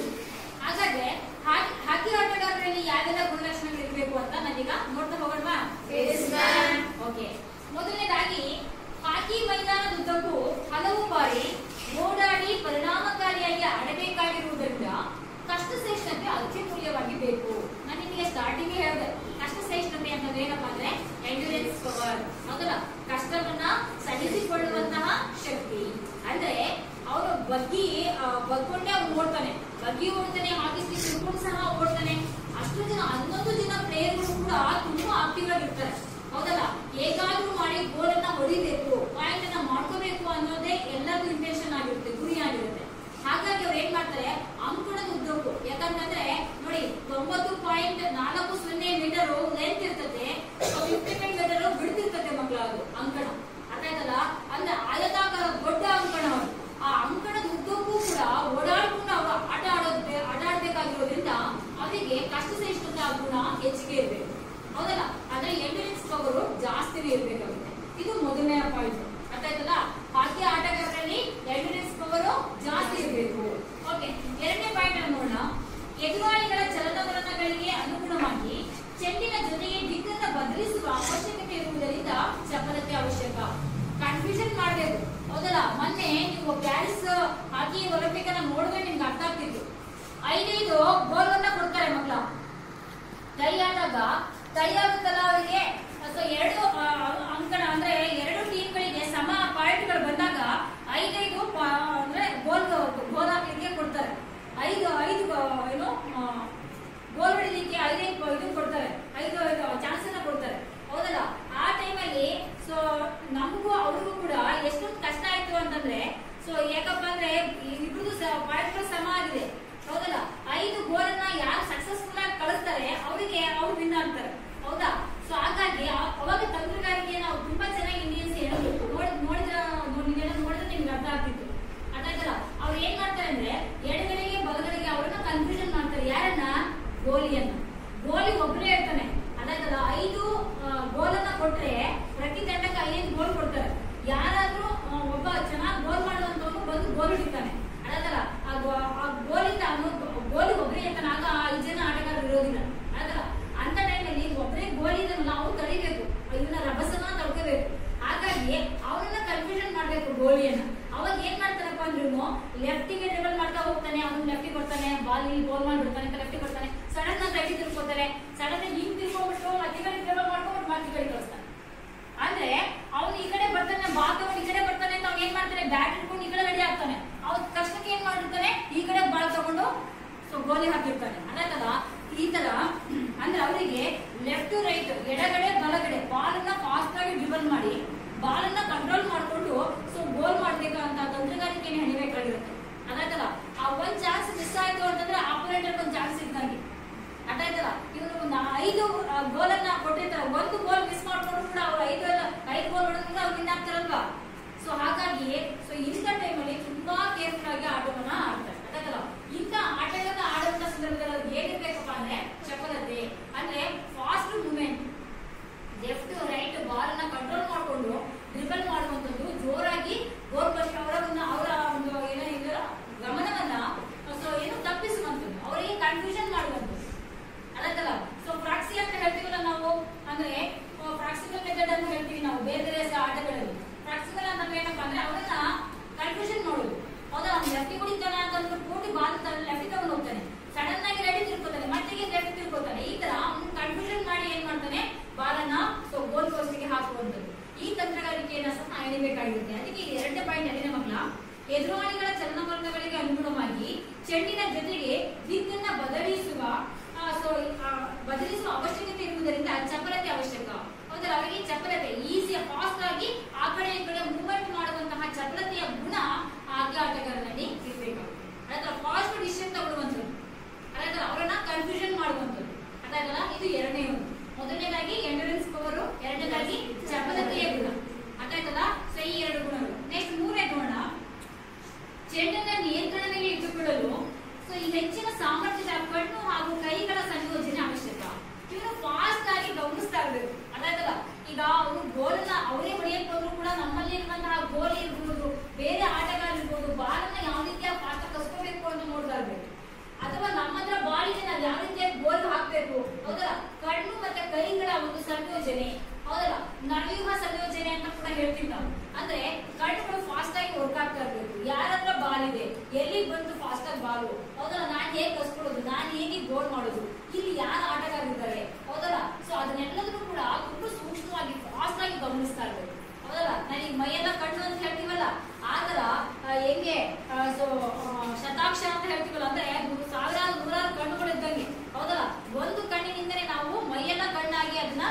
ಗಮನಿಸ್ತಾ ಇರ್ಬೇಕು. ಅಲ್ಲ ಆ ಬಾಲ್ ಬೇರೆ ಕಸ್ಕೊಳ್ದೇ ಇರೋ ಹಾಗೆ ಸೊ ನಾವು ಯಾವ ರೀತಿಯಾಗಿ ಅವರನ್ನ ದಿಕ್ಕನ್ನ ತಪ್ಪಿಸಿ ನಾವು ಗೋಲನ್ನ ಹೊಡೆಯೋದು ಅನ್ನುವಂಥದ್ದು ನಮಗೆ ಬೇಕಾಗುತ್ತೆ. ಹಾಗಾಗಿ ಇಲ್ಲಿ ಕಣ್ಣು ಮತ್ತೆ ಸೊ ಕೈಗಳ ಸಂಯೋಜನೆ ತುಂಬಾ ಅವಶ್ಯಕವಾಗಿ ಬೇಕಾಗುತ್ತೆ. ನೆಕ್ಸ್ಟ್, ಚೆಂಡನ್ನ ಸಮರ್ಪಕವಾಗಿ ಪಾಸ್ ನೀಡಲು ಹಾಗೂ ಗೋಲನ್ನ ಗಳಿಸಲು ನಿಖರತೆ ಅವಶ್ಯಕ. ಚೆಂಡು ಮತ್ತೆ ಏನು ಸಮರ್ಪಕವಾಗಿ ಪಾಸ್ ನೀಡಲು ನಾವು ಸರಿಯಾಗಿ ಪಾಸ್ ಅನ್ನ ಮಾಡಬೇಕು. ಬೇರೆ ನಮ್ಮ ಸಹ ಆಟಗಾರರಿಗೆ ಪಾಸ್ ಕೊಡ್ಬೇಕು ಅಂತಂದ್ರೆ ಬಾಲನ್ನ ಸೊ ನಾವೇನ್ ಮಾಡ್ಬೇಕು, ನಿಖರತೆ ಅಂದ್ರೆ ನನಗೆ ಕಾನ್ಫಿಡೆಂಟ್ ತುಂಬಾ ಬೇಕಾಗುತ್ತೆ. ಹೌದಲ್ಲ, ನಾನು ಪಾಸ್ ಮಾಡಿದ್ರೆ ಬಾಲ್ ನಮ್ ಕಡೆಗೆ ಸಿಗುತ್ತೆ, ಅಡಕಲ್ಲ ಬೇರೆಯವರಿಗೆ ಕೊಡಬಾರ್ದು ಅನ್ನುವಂತಹ ಗಮನ ನಮಗೆ ಇರಬೇಕಾಗುತ್ತೆ. ಅಡಕಲ್ಲ, ಹಾಗಾಗಿ ನಿಖರತೆ ತುಂಬಾ ಅವಶ್ಯಕವಾಗಿ ಬೇಕಾಗುತ್ತೆ. ಚೆಂಡನ್ನ ಸಮರ್ಪಕವಾಗಿ ಪಾಸ್ ನೀಡಲು ಹಾಗೂ ಗೋಲನ್ನ ಗಳಿಸಲು ನಿಖರತೆ ಅವಶ್ಯಕ. ನಮಗೆ ನಿಖರವಾದಂತಹ ಅಂದ್ರೆ ಅಕ್ಯುರೇಟ್ ಆಗಿರೋ ಬಾಲನ್ನ ಗೋಲಿಗೆ ಹಾಕಿ ಹಾಕ್ತೀವಿ ಅನ್ನುವಂಥವ್ರು ನಾವೇನ್ ಮಾಡ್ತೀವಿ, ಅಂತವರಿಗೆ ಬಾಲನ್ನ ಗೋಲ್ ಪೋಸ್ಟ್ ಹಾಕಿಗೆ ಕೊಡ್ತೀವಿ. ಹೌದಲ್ಲ, ಅಂದ್ರೆ ಹಾಕಿ ಆಟಗಾರರಲ್ಲಿ ಈ ನಿಖರತೆ ಅನ್ನುವಂಥದ್ದು ತುಂಬಾ ಬಹಳ ಮುಖ್ಯವಾಗಿ ಬೇಕಾಗುತ್ತೆ. ನಿಖರತೆ ಅಂದ್ರೆ ಅಕ್ಯುರೇಸಿ. ಹೌದಲ್ಲ, ಅಂದ್ರೆ ಅಕ್ಯುರೇಟ್ ಆಗಿ ನಾನು ಗೋಲ್ ಪೋಸ್ಟ್ ಹಾಕಿ ಹಾಕ್ತೀನಿ ಅನ್ನುವಂಥ ಕಾನ್ಫಿಡೆಂಟ್. ಅಲ್ಲ, ಅಂತಹ ಗುಣಗಳು ಹೆಚ್ಚಾಗಿ ಹಾಕಿ ಆಟಗಾರರಲ್ಲಿ ಇರಬೇಕಾಗುತ್ತೆ. ನೆಕ್ಸ್ಟ್ ನೋಡೋಣ, ಆಟಗಾರನು ಸಹ ಆಟಗಾರರಿಂದ ಚೆಂಡನ್ನು ಪಡೆಯಲು ಮತ್ತು ಎದುರಾಳಿಗಳನ್ನ ವಂಚಿಸಿ ಕ್ಷಣಾರ್ಧದಲ್ಲಿ ಚೆಂಡನ್ನ ಪಾಸ್ ಮಾಡಲು ಅಥವಾ ಎದುರಾಳಿಗಳಿಂದ ಚೆಂಡನ್ನ ಕಸಿಯಲು ವೇಗದ ಅವಶ್ಯಕತೆ ತುಂಬಾ ಮುಖ್ಯ. ನಾನು ಅವಾಗ ಔಟ್ ನಂಬರಿಂಗ್ ಹೇಳುವಾಗ ಸಹ ಹೇಳಿದೆ ನಾನು. ಅಂದ್ರೆ ತುಂಬಾ ಫಾಸ್ಟ್ ಆಗಿ ಚಲನೆ ಅಂದ್ರೆ ಓಡುವಂತಹ ವೇಗದ ಒಂದು ಗುಣ ಇದ್ರೆ ಅವರಲ್ಲಿ ಫಾಸ್ಟ್ ಆಗಿ ಅವ್ರು ಏನ್ ಮಾಡ್ತಾರೆ, ಆ ಕಡೆ ಹಾಕೊಂಡಿದ್ರೆ ಈ ಕಡೆ ಹಾಕೊಂಡಿದ್ರೆ ಫಾಸ್ಟ್ ಆಗಿ ಬಾಲ್ ಅನ್ನು ರಿವರ್ ಮಾಡ್ಕೊಂತ ಓಡ್ತಾ ಬರ್ತಾರೆ. ಅಥವಾ ಬಾಲ್ ಪಾಸ್ ಕೊಟ್ಟಷ್ಟೇ ವೇಗವಾಗಿ ಬಾಲ್ ಇಂದ ಓಡ್ತಾರೆ ಅವರು. ಅದೇ ಬಾಲನ್ನ ಕಸ್ಕೊಳ್ಳಿಕ್ಕೆ ಅಥವಾ ಪಾಸ್ ಕೊಡ್ಲಿಕ್ಕೆ ಸೊ ಅಂದ್ರೆ ಎಲ್ಲದಕ್ಕೂ ಕೂಡ ಮುಖ್ಯವಾಗಿ ಏನ್ ಬೇಕಾಗುತ್ತೆ, ವೇಗ. ಹೌದಲ್ಲ, ಸ್ಪೀಡ್ ತುಂಬಾ ಇಂಪಾರ್ಟೆಂಟ್ ಆಗಿ ಬೇಕಾಗುತ್ತೆ. ಅದಾಗಲ್ಲ, ಅಂಕಣ ದೊಡ್ಡದಾಗಿರೋದ್ರಿಂದ ಇಲ್ಲಿ ಸ್ಪೀಡ್ ಆಗಿ ಅವರು ಚಲನೆಯಿಂದ ಆಟವನ್ನ ಆಡ್ಬೇಕಾಗುತ್ತೆ. ಹಾಗಾಗಿ ವೇಗದ ಅವಶ್ಯಕತೆ ಅವನಿಗೆ ತುಂಬಾನೇ ಇರುತ್ತೆ. ಅದಾಗಲ್ಲ, ಹಾಗಾಗಿ ವೇಗ ಬೇಕು ಅಂತ. ನೆಕ್ಸ್ಟ್, ಹಾಕಿ ಸ್ಟಿಕ್ ಅನ್ನ ಚಾಚಿ ಚೆಂಡನ್ನ ತಡೆಯುವ ಸಂದರ್ಭದಲ್ಲಿ ಮತ್ತು ಯಾವುದೇ ನೈಪುಣ್ಯತೆಯನ್ನ ಪರಿಣಾಮಕಾರಿಯಾಗಿ ನಿರ್ವಹಿಸಲು ಮೈಮಣಿತ ಅವಶ್ಯಕ. ಫ್ಲೆಕ್ಸಿಬಿಲಿಟಿ, ಮೈಮಣಿತ ಅಂದ್ರೆ ಈಸಿಯಾಗಿ ಬಾಡಿ ಬೆಂಡ್ ಆಗಬಹುದು. ಹೌದಲ್ಲ, ಅವನು ಬಗ್ಗಿ ಅಥವಾ ನಿಂತ್ಕೊಂಡಾಯ್ತು, ಹಿಟ್ ಮಾಡೋದಾಯ್ತು, ಫ್ಲಿಕ್ ಮಾಡೋದಾಯ್ತು ಅಥವಾ ಪಾಸ್ ಮಾಡೋದು, ಡ್ರಿಬಲ್ ಮಾಡೋದು ಎಲ್ಲದಕ್ಕೂ ಕೂಡ ಮೈಮಣಿತ ತುಂಬಾ ಅವಶ್ಯಕವಾಗಿ ಬೇಕಾಗುತ್ತೆ. ಬಾಡಿ ಫ್ಲೆಕ್ಸಿಬಲ್ ಇದ್ರೆ ಈಸಿಯಾಗಿ ಲೆಫ್ಟ್ ರೈಟ್ ಎಲ್ಲ ಮೂವ್ ಆಗುತ್ತೆ. ಫಾಸ್ಟ್ ಆಗಿ ಬಾಲನ ಎಡಗಡೆಗೆ ಅಥವಾ ಎಡಗಡೆಯಿಂದ ಬಲಗಡೆಗೆ ಈ ತರ ಅವನು ಬಾಲನ ರಕ್ಷಣೆ ಮಾಡ್ಕೊಳ್ತಾ ಅವನು ಡ್ರಿಬಲ್ ಅನ್ನ ಮಾಡಬಹುದು, ಪಾಸ್ ಅನ್ನ ಮಾಡಬಹುದು, ವೇಗವಾಗಿ ಓಡಬಹುದು. ಹೌದಲ್ಲ, ಇದೆಲ್ಲದಕ್ಕೂ ಕೂಡ ಅವನಿಗೆ ಏನಿರಬೇಕು, ಫ್ಲೆಕ್ಸಿಬಿಲಿಟಿ ಅಂದ್ರೆ ಮೈಮಣಿತ ಅವಶ್ಯಕವಾಗಿ ಬೇಕಾಗುತ್ತೆ. ಈ ಎಲ್ಲಾ ಗುಣಗಳು ಹಾಕಿ ಆಟಗಾರನಲ್ಲಿ ಇರಬೇಕಾಗುತ್ತೆ. ಆಟಗಾರನಿಗೆ ಉತ್ತಮ ಪ್ರತಿಕ್ರಿಯಾ ವೇಗ ಅವಶ್ಯಕ. ಪ್ರತಿಕ್ರಿಯೆ, ಕ್ರಿಯೆಗೆ ತಕ್ಕ ಪ್ರತಿಕ್ರಿಯೆ. ಹೌದಲ್ಲ, ಸೊ ಆಕ್ಷನ್ಗೆ ತಕ್ಕ ರಿಯಾಕ್ಷನ್ ಅಂತ ಹೇಳ್ತೀವಲ್ವ ನಾವು. ಅಂದ್ರೆ ಕ್ರಿಯೆಗೆ ತಕ್ಕ ಪ್ರತಿಕ್ರಿಯಿಸುವಂತಹ ಸಂದರ್ಭಕ್ಕೆ ಪೊಸಿಷನಲ್ ಪ್ಲೇ ಆಡುವಂತಹ ಒಂದು ತಂತ್ರಗಾರಿಕೆ ಅವನಿಗೆ ಇರಬೇಕಾಗುತ್ತೆ. ಇದೆಲ್ಲಾ ಗುಣಗಳು ಹಾಕಿ ಆಟಗಾರನಲ್ಲಿ ಇರಬೇಕಾಗುತ್ತೆ. ಹೇಳ್ಬೋದಾ? ಮೊದಲನೇದಾಗಿ ಎಂಡೂರೆನ್ಸ್ ಪವರ್ ಇರಬೇಕು. ಎರಡನೇದಾಗಿ ಚಪಲತೆ, ಎಜಿಲಿಟಿ ಪವರ್ ಇರಬೇಕು. ಲೆಫ್ಟ್ ರೈಟ್ ಎಲ್ಲ ಮೂವ್ ಆಗ್ಬೇಕಲ್ವಾ. ಮೂರನೇದು ಕಣ್ಣು ಕೈಗಳ ಸಂಯೋಜನೆ ಚೆನ್ನಾಗಿರ್ಬೇಕು. ಅವ್ನು ಫಾಸ್ಟ್ ಆಗಿ ಮೂವ್ಮೆಂಟ್ ನೋಡ್ತಾ ಇರ್ಬೇಕು, ಆ ಕಡೆ ಈ ಕಡೆ ಗಮನಿಸ್ತಾ ಇರ್ಬೇಕು. ಹೌದಲ್ಲ, ನಾಲ್ಕನೇದು ನಿಖರತೆ ಅಂದ್ರೆ ಅಕ್ಯುರೆಸಿ ಪವರ್ ಇರಬೇಕು ಅವನಿಗೆ. ಹೌದಲ್ಲ, ನಿಖರವಾಗಿ ಅವನು ಗೋಲ್ ಪೋಸ್ಟ್ಗೆ ಹಾಕಿ ಹಾಕ್ತೀನಿ ಅನ್ನೋ ಕಾನ್ಫಿಡೆಂಟ್ ನಿಖರತೆ ಅವನಿಗೆ ಇರಬೇಕು. ಆಮೇಲೆ ಐದನೇದು ವೇಗ ಬೇಕು. ಹೌದಲ್ಲ, ಸ್ಪೀಡ್ ಬೇಕು ಅವನಿಗೆ. Very good. ಆರನೇದು ಮೈಮಣಿತ, ಫ್ಲೆಕ್ಸಿಬಿಲಿಟಿ. ಹೌದಲ್ಲ, ಈ ಫ್ಲೆಕ್ಸಿಬಿಲಿಟಿ ಗುಣವನ್ನು ಕೂಡ ಅವನಿಗೆ ಇರಬೇಕಾಗುತ್ತೆ. ಈ ಎಲ್ಲಾ ಗುಣಗಳು ಅವಶ್ಯಕವಾಗಿ ಯಾರು ಇರ್ತದೋ ಅವರು ಉತ್ತಮವಾದಂತಹ ಹಾಕಿಬಿಟ್ಟು ಆಗಬೇಕು. ಅರ್ಥ ಆಯ್ತದ? ಓಕೆ ಮಕ್ಕಳ, ಇನ್ನೂ ಒಂದಷ್ಟು ಮಾಹಿತಿಯನ್ನು ನಾನು ಮುಂದಿನ ತರಗತಿಯಲ್ಲಿ ನಿಮ್ಗೆ ಇದ್ರ ಬಗ್ಗೆ ತಿಳ್ಕೊಡ್ತೀನಿ. ನಿಮಗೆ ಒಂದಷ್ಟು ಈಗ ಆಕ್ಟಿವಿಟಿಯನ್ನು ಕೊಡ್ತಾ ಇದ್ದೀನಿ. ನೀವೇನ್ ಮಾಡ್ಬೇಕು ಅಂತಂದ್ರೆ ಡ್ರಾಯಿಂಗ್ ಶೀಟ್ ಅಲ್ಲಿ ಹಾಕಿ ಬ್ಯಾಟ್ ನ ಚಿತ್ರವನ್ನು ಬರ್ಕೊಂಡ್ಬರ್ಬೇಕು. ಅದಲ್ಲ, ಆನಂತರ ಹಾಕಿ ಬಾಲ್ ನ ಚಿತ್ರವನ್ನು ಕೂಡ ಬರ್ಕೊಂಡ್ಬರ್ಬೇಕು. ಜೊತೆಗೆ ಹಾಕಿ ಆಟಗಾರರು ನಮ್ಮಲ್ಲಿ ಈಗ ಪ್ಯಾರಿಸ್ ಒಲಿಂಪಿಕ್ ನಡೀತಲ್ವಾ, ಹಾಕಿ ಟೀಮ್ ಸಾಧ್ಯವಾದ್ರೆ ಅದನ್ನ ಪಿಕ್ಚರ್ ಕಲೆಕ್ಟ್ ಮಾಡ್ಕೊಂಡ್ಬನ್ನಿ. ಅರ್ಥ ಆಯ್ತಾ? ಆನಂತರ ಹಾಕಿ ಕ್ರೀಡೆಯ ಯಾರು, ಹಾಕಿ ಮಾತೃಕೆ ಯಾರು, ಧ್ಯಾನ್ ಚಂದ್ ಸಿಂಗ್. ಹೌದಲ್ಲ, ಸೊ ಅವರ